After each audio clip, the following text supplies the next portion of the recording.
Hello, everyone. This is Sebastian McMahon from IA Financial Group. The Habs are still in the playoffs. Big game tonight, Game 6. Let's see if we're able to move to the second round here. But, as the playoffs continue to move ahead, the world keeps on spinning, and there's still lots to discuss in markets and macro. So let's look at what happened this week and the week ending May 1st, 2026. So the title of the review is Forward Guidance. This is a reference to a very powerful tool that central banks have, which is just guiding the markets on what they will do. And here, when you have a supply shock, so when you have a shock on the price of oil, which is inflationary, it makes the jobs of central banks very complicated, because when the economy is doing too well and it's inflationary, you just raise rates, you calm things down. If the economy is slowing down, then you lower interest rates and then you bring everything back up. But when the economy is hurt by higher prices because of a supply shock, very complicated issue. But for anyone listening here who studied economics in, let's say, at the graduate level, this is the most studied topic out there because of the 1970s, which were very important in the profession. And there is a playbook for that. And all of the central bankers, believe me, they studied that playbook. Most of them wrote that playbook. So we can go through that very easily here. And we were expecting a good dose of forward guidance by central banks this week, and this is what we got, and we'll go into that. So let's first look at the markets this week. So we just ended one of the most positive months for the S&P 500 in a few years. Of course, it's following a very negative month in March because of the Iran situation. But on the week, negative for bonds, positive for the TSX and S&P 500, slight negative for AFI and emerging markets. Year to date, U.S. stocks are back with a return of about 5%, pretty much in line with Europe.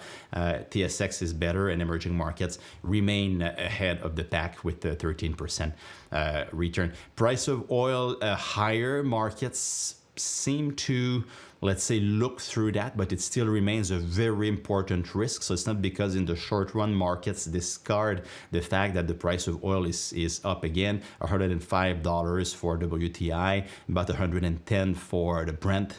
It's not because the market is discounting it that it's not important anymore. It's a very important risk, but there's some solace there, I guess, in the fact that markets are recognizing that everything here is happening at a moment of a very resilient macro backdrop. We talked about that last week. I can refer you to that review for more info.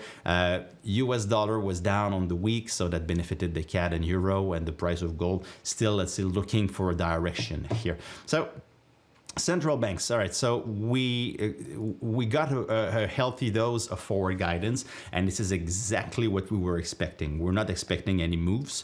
We're not expecting any moves for a while, but we're expecting them to guide the markets to defend their credibility. So on the left, you have the Bank of Canada. Mr. McClem said that soaring oil prices might force consecutive rate hikes. So this is pure forward guidance. If things continue this way, don't worry, trust us, we will defend our 2% target and we will hike in consecutive fashion.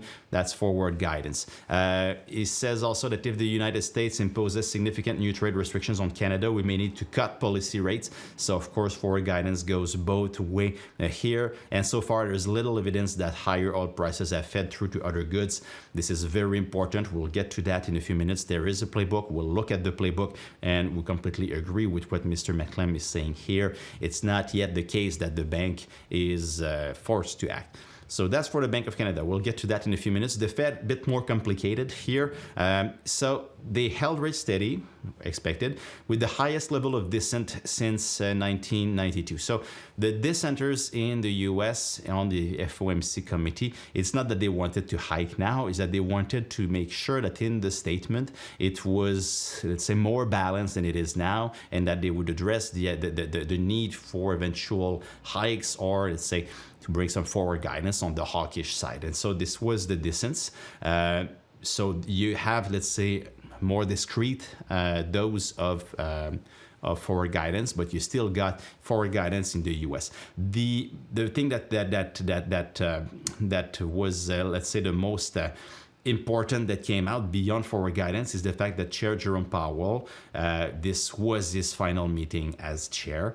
Usually the tradition is that after that you resign from from your governor's seat and you resign from the Fed, and that has been a tradition since 1948. And Mr. Powell decided to stay on the committee. He says that he will not be a shadow chair. He will not be giving speeches. He will be very quiet. But, he wants to defend the Fed's independence. And of course, Mr. Trump and the White House, they have broken many norms here of independence between the White House and the Fed. So Mr. Powell is breaking some norms himself as well. The subpoenas and the probe from the Department of Justice, some of this has been walked back, but it could always come back. And, the head of the DOJ, she says exactly that she might bring that again if need be. So Mr. Powell can fight for Fed independence with much more strength if he stays within the central bank as a governor rather than retiring. And also on the flip side, if the DOJ decides to go after him again, it's much harder to get him if he's a governor rather than a private citizen. So it's very much political, but Mr. Powell will stay here, and that also means that Mr. Trump has one less seat to fill with someone of his choosing, because since Mr. Powell is staying, then Stephen Miron, who was appointed by Trump and has been dissenting for more cuts ever since, he needs to leave his seat to make room for Kevin Warsh. So Trump is unable to stack the Fed pretty much. So good dose of forward guidance, and it's a complicated issue for the Fed. Next decision, the chair will be Kevin Warsh, because now the road has been cleared for him to be appointed. What will be his communication style? We'll see what kind of forward guidance we get there based on his style. So we'll learn together, but expect forward guidance to be a thing for a good while. Now, the central bank playbook on supply shocks is very well documented, very clear. First, central banks look at inflation expectations. So do you keep your credibility? After that, total inflation breadth. So are you starting to see more and more components within the total basket that has high inflation? So that's a very important sign. After that, the most important one would be core inflation. So if you have core inflation, so excluding energy and food, if you start to see some momentum there, then that's a very important sign that it's time to get going with hikes in this case, or cuts if it was the other way. And then wages. So if expectations for higher inflation leads to higher wages and negotiations, and labor unions, asking for higher wages, then you can build an inflation spiral. So you don't want to go there. And this is very important. And we won't cover the charts on wages. There's not much of a story there yet anyway. But this dynamic here explains why the European Central Bank might be more willing to start hiking rates and with more conviction sooner than the Fed and the BOC, because in Europe the importance of labor unions is much wider, and you could have waves of wage renegotiations if core inflation became a problem. And that would, of course, lead to more self-fulfilling inflation. So the ECB is very reactive to that. That's why we think that even though there's no real problem now, the ECB might start hiking preemptively to make sure it doesn't get into that territory. So let's look at the charts for the first three components. So for inflation expectations, top left, you have the U.S. You don't have to look at 1 year ahead. Usually, you look at 3 years ahead, 5 years ahead. We don't have those kind of measures and surveys for every region, but top left for the Fed, you have the break-even rates, you have the swap rates, you have some surveys. And as you can see, there's some movement recently, but it seems to be still well behaved, above the 2% target. But that's been the norm for a while. But it's not like you're starting to see a de-anchoring or further de-anchoring. So far, so good on expectations for the Fed. Bank of Canada at the bottom, the break-even rates have picked up a little bit, the blue line, to 23%.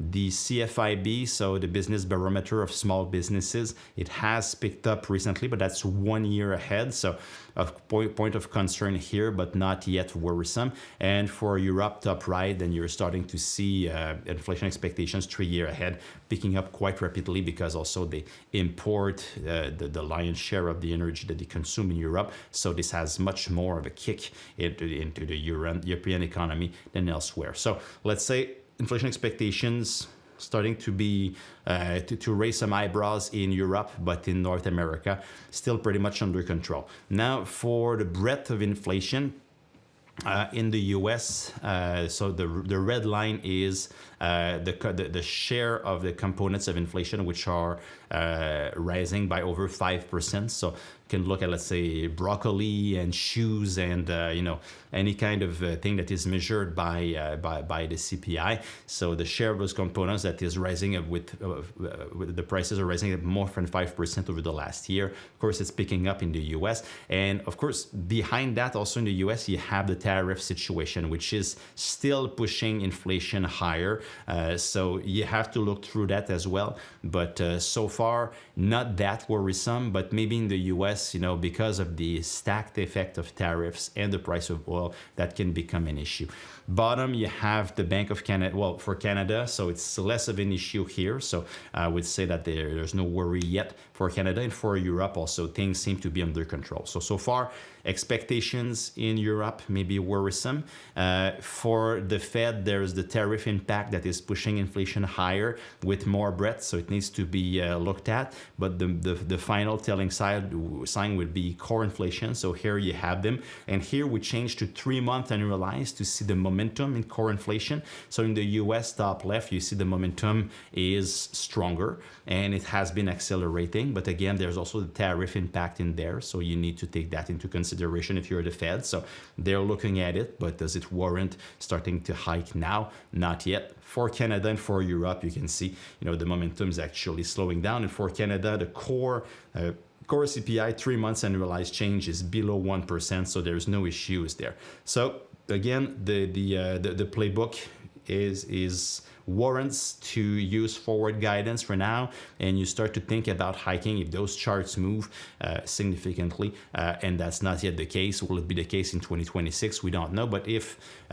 what markets are pricing now, and everything will depend on how long the Strait of Hormuz will be closed and how markets react to that. And we're hearing that Norway, for example, now is exporting more just to help with the supply shock. We heard last week that the United Arab Emirates, they left OPEC and they want to produce more, and we're hearing about pipelines that could go around the Strait of Hormuz so that they can be more independent. So all of these things, at some point will help.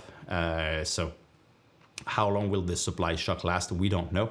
But here, what's priced for the Fed and the Bank of Canada. Fed at the beginning of the year were very vocal, saying that we don't think that the Fed will be able to cut as much. Now it's pretty much zero. We think it makes sense. For the Bank of Canada, the beginning of the year, markets were more balanced. Now thinking 2 hikes, we think this is too much. Maybe markets are taking the Bank of Canada too literally. It's not likely that they will be cutting twice, hiking twice rather.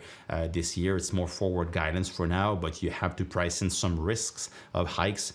Say maybe 50-50 that we have 1 hike by the end of the year, 2 hikes by the end of the year. I think it's way too high. So we'll continue to follow central banks and those charts for you as we move forward in the year. So what we'll be watching next week, very important indicators on the strength of the global economy. So we'll have the PMIs, we'll have the employment reports for both Canada and the US. We should continue to get good news. Let's see how markets and the central bank pricing reacts to that. So it's always a pleasure to serve you. Don't miss the NHL playoffs. That's the funnest, most fun part of the year.